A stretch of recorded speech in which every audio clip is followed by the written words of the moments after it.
As I watch some debates between theists and atheists, one question keeps coming to mind. What's the purpose of this? On one side, I would say theists, usually always Christian, attempt to explain the truth of God through an emotional appeal.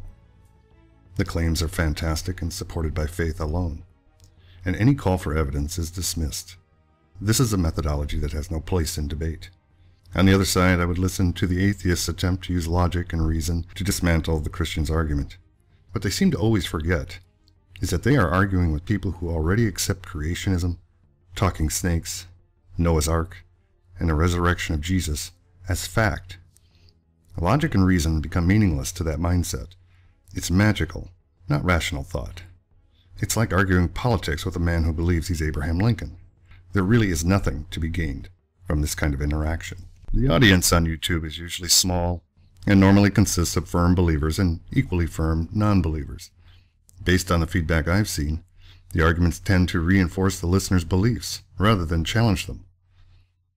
If there are any noteworthy instances of conversion, I suspect they are small in number, if they exist at all.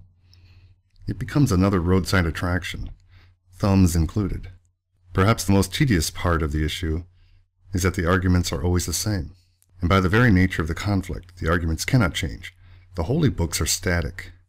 The atheist is challenging a belief system that cannot change its premise or fundamental dogma. So the atheist must always work their arguments around the opposition's core belief in invisible magical beings.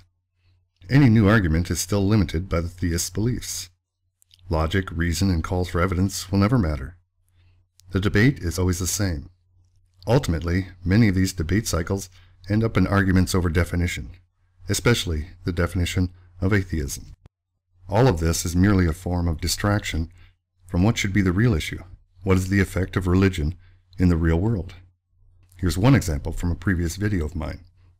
At the behest of a Christian God, the American people, through their president and Congress, spent $1 trillion on the most recent Gulf War.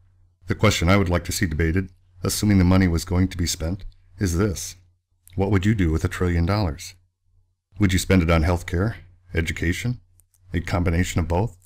Would you spend it on infrastructure or the development of new energy? These kinds of debates can challenge ideas and values with real-world positions based on reason, not faith. The theists with their eyes towards the afterlife are not necessary for these debates.